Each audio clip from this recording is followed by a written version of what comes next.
सावगारियाव नुनाय बे हौवासानि मुङा धनि गयारी। थाखो 4आव फरायबाय थानाय धनि गयारीया बाक्सा जिल्ला सिंनि मतिपुर गयबारि गामिनि जवाहरलाल गयारी आरो जनाली गयारीनि फिसाज्ला। मख'जाथावदि धनि गयारीया थांनाय 25 आरो 26 नबेम्बराव कलकातानि अर्चिड एरिनायाव जानाय 4थि AOT काप अपेन इन्टारनेशनेल ताइक्वान्ड' चेम्पियनशिप 2023 आव सनानि मेडेल देरहानो हानानै ओनसोलनि गोग्गानाय लाबोदों। थांनाय 2028 मायथाइनिफ्राय मुसलपुर ताइक्वान्ड' एकाडेमियाव सोगोमसार नार्जारीजों फोरोंथाय लाबोनाय धनि गयारीया बेनि सिगांबो इं 2022 मायथाइयाव गुवाहाटीआव जानाय 43थि CSK अल आसाम ताइक्वान्ड' चेम्पियनशिपआवबो ब्रन्जनि मेडेल देरहानो हादोंमोन। 4थि AOT काप अपेन इन्टारनेशनेल ताइक्वान्ड' चेम्पियनशिप 2023 आव सनानि मेडेल देरहानो हानाय धनि गयारीया न'आव सफैनायनि उनाव खौरांगिरिनि सिगाङाव ओरैबायदि बुङो। धनि गयारी, गामिनि मुङा मतिपुर गयबारि।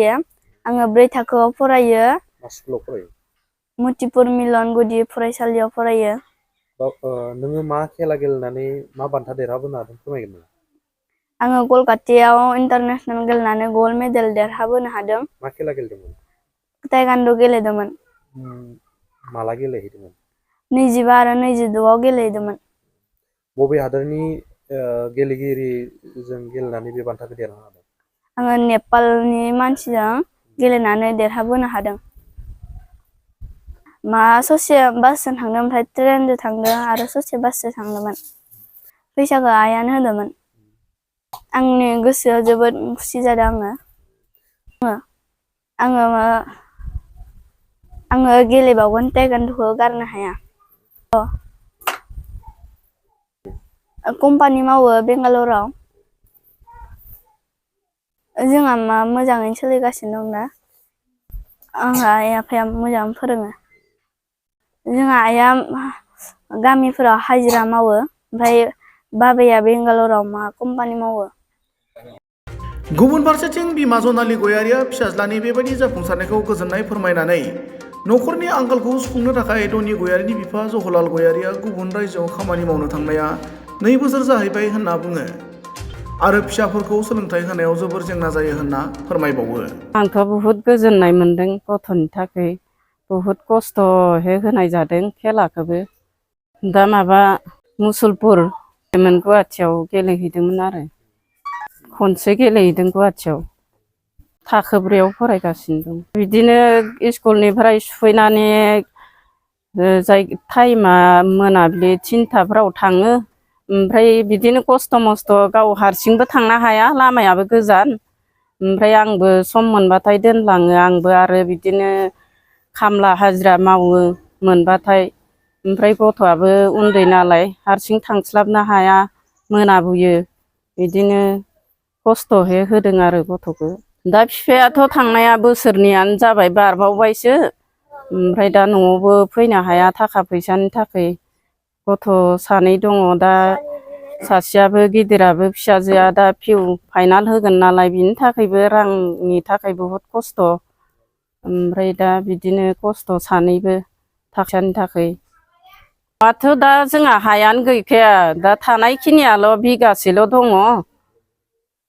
ओमफ्राय दा बिफायानो बिदिनो जि गरसे गरनै हरो, जानाय फारसे आरो गथ'फोरनियावबो होनांगौ जायो आरो।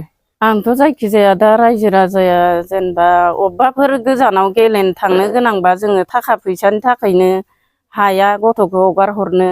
दा नै शिबसागरावबो खेला दङमोन, फैसानि थाखायनो हायाखैसै। ओमफ्राय दा फरायनायाबोथ' दा LP माबायाव सरकारि स्कुलावनो होदों, प्राइभेटफोरावथ' सोनो हायासै। ओमफ्राय दा जेनेबा दा गथ'खौ माबाबा हाजासेनो जों नाजासिगोन, हायोना हाया खस्थ'है बिफायाबो जिखिनि हायो बेखिनिखौ। ओमफ्राय फारसेखै आरो अबेबा गोजानफोराव गेलेनो थांनो गोनांबा आङो सरकारनिफ्राय सोरबाफोरनि मदद नागिरो आरो एसे एनै। बेबादिनो मुसलपुर ताइक्वान्ड' एकाडेमिनि फोरोंगिरि सोगोमसार नार्जारी आरो गामिनि सुबुङा धनि गयारीनि सोमोन्दै ओरैबायदि बुङो। आङो मुसलपुर ताइक्वान्ड' एकाडेमियाव सालायबाय दङ।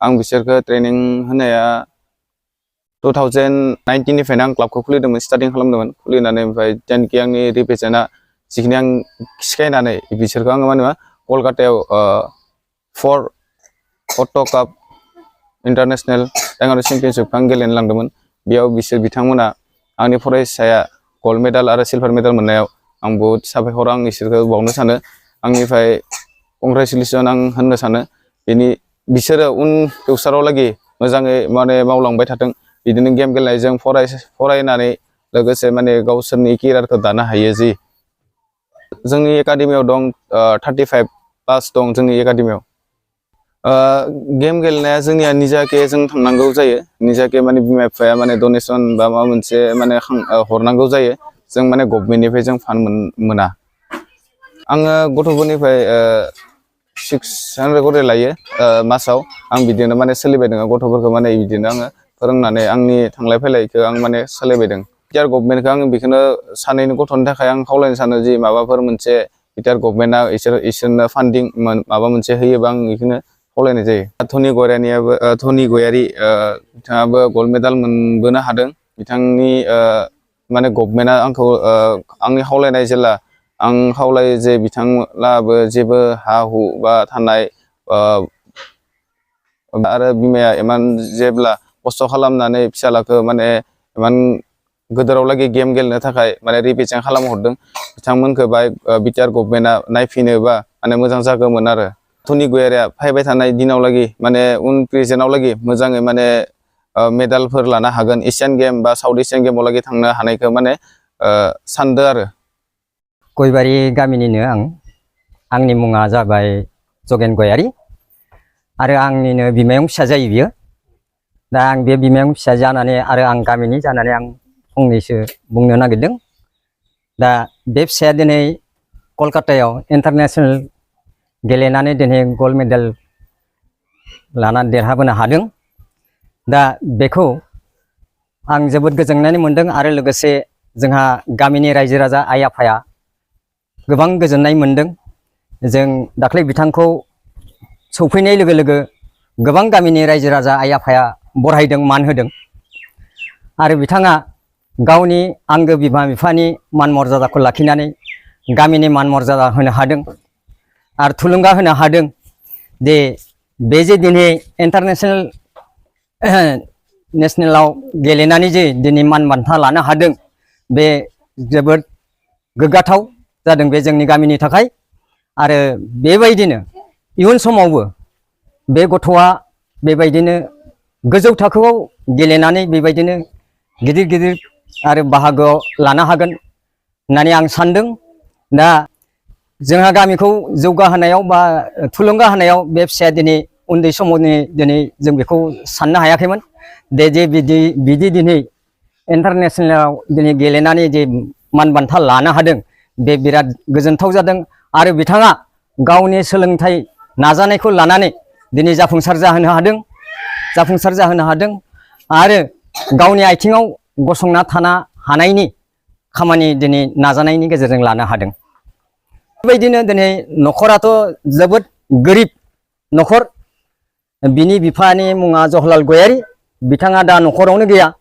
बिसोरखौ फोरोंनायनि थाखायनो न'खरखौ जाहोनाय लोंहोनायनि थाखायनो गुबुनाव थांनानै बेंगलराव थांनानै कम्पानियाव हाजिरा खामला मावहैदों दिनै बिराद दुखुनि बाथ्रा आरो बिमाया बेबायदिनो हाजिरा खामला गायना फुनानै बिदिनो गथ'फोरखौ फोरोंगासिनो दङ मा खालामनो उपाय गैया दा बिनि गेजेराव दा बेफोरखौ मावनो थांनायाव बा फोरोंनायाव गोबां थाखा फैसानि गोनांथि जायो दा बेखौ लानानै जाहाथे दिनैनि बे गथ'नि इयुन बे भबिष्यतखौ नायनानै जोंनि दानि जि सरकार बे सरकारा एसे बिनि थाखाय एसे गेलेनायनि सुबिदाखौ होगोन होननानै आं आसा खालामदों आरो रांखावरिनि गेजेराव गोबां गोनांथि जायो जायखिजाया खामानि मावनो थांनायावनो दा बे रांखावरिखौ जाहाथे सरकारफोरनिफ्राय एसे सहाय सहयोग होगोन होननानै आं बेखौनो खावलायदों दा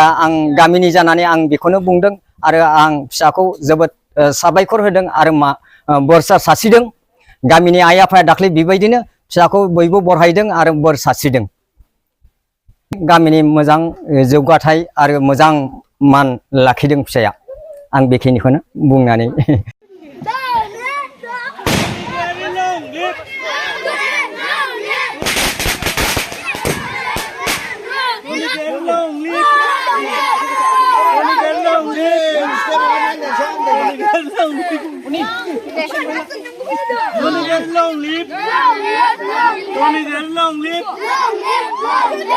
Ang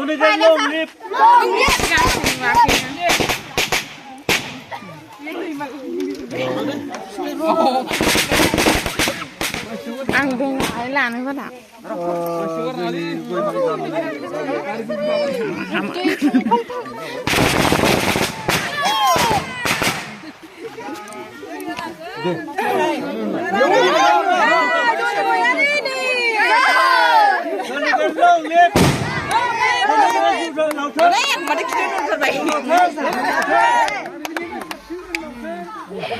Jaya Borai Bathini bermenthung. Jaya Borai Bathini bermenthung. Gojo kakak dago moda hatheng. Derasar jatheng. Derasar jatheng. Jatheng.